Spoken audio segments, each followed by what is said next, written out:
আমার হাজবেন্ড খুব করে চাইতো আমার সাথে সংসার করার জন্য। ওর মা করতে দেয় নাই। আমি ওর মায়ের হাতে পায়েও পড়ছি যে আমাদের অন্তত এবার একটু স্পেস দেন। সে দেয় নাই।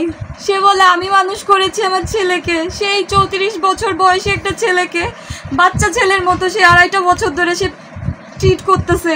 তার ঘুম থেকে ওঠা থেকে শুরু করে রাত্রে ঘুমোতে যাওয়া অবধি সে তো পুলিশে ছিল, তারপরে ডিফেন্সের র্যাবে আসছে। যতটুকু টাইম বাসায় থাকতো তাকে আমার সাথে থাকতে দিত না আমার শাশুড়ি। একই ফ্ল্যাটের মধ্যে 2টা রুমে থাকতাম, আমি একটা রুমে, আমার শাশুড়ি একটা রুমে। আমার হাজবেন্ড যদি কখনো আমার রুমে আসতো, আমার শাশুড়ি তার রুম থেকে আমার হাজবেন্ডকে ফোন দিয়ে তার কাছে নিয়ে যেত। আমার কাছে সে স্টেই করতে দিত না। জাস্ট রাত্রে ঘুমানোর সময়ও ইভেন সে এসে বারবার নক করতো, বারবার আমাদের দরজার সামনে দিয়ে ঘোরাফেরা করতো। আমার হাজবেন্ডকে সে বলতো দরজায় লাগানোর কোনো দরকার নাই, তুই ঘুমাচ্ছিস ঘুমা, দরজা দিবি কেন। সে আমাদের ঘরের সামনে এসে আমরা কি কথা বলতেছি মাঝরাতে, দিনের বেলাতে স্পেস পেতামই না, মাঝরাতেও সে আমাদের থাকতে দেয় নাই একসাথে। আমার হাজব্যান্ড সময় পায় নাই। সে খুব ভালোবাসতো, খুব চাইতো আমার সাথে সংসার করতে। আমিও চাইতাম। আমি আমার শাশুড়ির মাকে বলছিলাম, আমার হাজব্যান্ডকেও বলছিলাম যে 2টা বছর তো হলো, এবার অন্তত মুখ খুলো। ও মুখ খুললো না। ও বলে আমি আমার মায়ের উপর কিচ্ছু বলতে পারবো না, কিচ্ছু না। মাকে আমি কি বলবো, তুমি সহ্য করো, আর না হলে আমি কি করবো আমি জানি না। আমাকে সে শুধু বলতো যে তুমি একটু সহ্য করো। বাট প্রত্যেকটা সেকেন্ডে সহ্য করতে 2.5 বছর পরে আমার ধৈর্য ছিল না। আমি বলছি ঠিক আছে তুমি এবার যা সিদ্ধান্ত নিবা নাও, আমার কিছু বলার নাই। পরে আমি যখন দেখলো তার মায়ের অত্যাচারে আমি মরেই যাচ্ছি, তখন সে আর সেই অত্যাচার সহ্য করতে পারলো না। তার মায়ের উপর অভিমান, আমার উপর অভিমান থেকে প্রায় মারধর করতো। ও সেটা ঠেকাতো না। আমার উপরে ওর কোনো অভিমান ছিল না। আমাকে ও প্রত্যেকটা মেসেজ দিয়ে গেছে। আমাকে যে ও টেক্সট করতো হোয়াটসঅ্যাপে, সেই টেক্সটগুলো তো এখনও আছে। সেই টেক্সটের মাধ্যমেও সবাই বুঝতে পারবে যে আমার প্রতি ওর কোনো রাগ ছিল না, কোনো অভিমান ছিল না। ও শুধু বলতো ওর মাকে কিছু বলতে পারবে না, ওর মাকে ও কিচ্ছু বলতে পারবে না। ওর মায়ের অভিমান, ওর মায়ের উপর থেকে মানে ওর মায়ের উপরেও এত অভিমান ছিল, এত কষ্ট ছিল যে ওর মা ওকে বুঝলো না। ও বারবার বলতো যে আমার মা কি বুঝে না যে তার ছেলে কিসে সুখী হবে, ছেলের বউ যদি সুখী না থাকে তাহলে ছেলে কিভাবে সুখী থাকবে।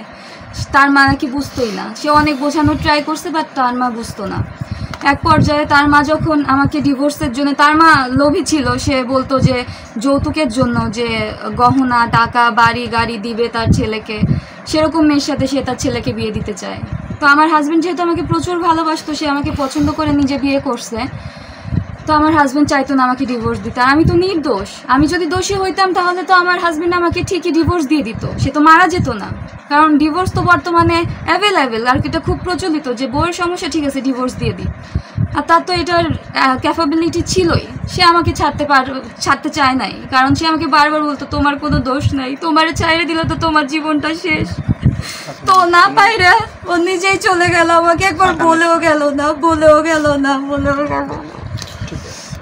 তাকে প্রচণ্ড মানসিক যন্ত্রণা দিত আমাকে। সে আমাকে ফোনে মেসেজ দিয়েছিল, মানে 2.5 বছর ধরে তো যেহেতু চলতেছে, সে আমাকে মাঝে মধ্যেই টেক্সট করতো যে দেখছো তো আমার মায়ের কি অত্যাচার তোমার উপর বেড়ে যাচ্ছে, বা তোমাকে আমি প্যাম্পার করতে পারতেছি না আমার মায়ের কারণে, আমার মা এরকম করতেছে, আমি তো বুঝতেছি, কিন্তু আমি আমার মাকে কিছু বলতে পারবো না, কারণ আমার মা আমাকে সেই রাইটটা দেয় নাই। মানে তার মাকে যে সে কিছু বলবে সেই রাইটটাও তার মা তাকে দেয় নাই। আর সে ছিল প্রচণ্ড মাতৃভক্ত ছেলে, মানে আমার হাজব্যান্ডের মতো মাতৃভক্ত বা ভক্তি আমি এই পৃথিবীর কাউকে দেখি না, ইভেন কেউ দেখে নাই, কেউ না।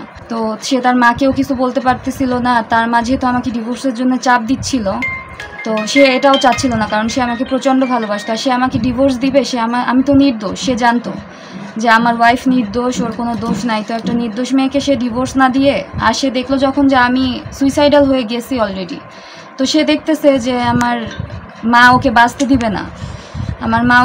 দিবে না, তো এই অত্যাচার, এই মানসিক যন্ত্রণা একটার পর একটা প্রত্যেকটা সেকেন্ডে ওকে এত যন্ত্রণা দেওয়া হয়েছে, ও নিজেকে শেষ করে দিল।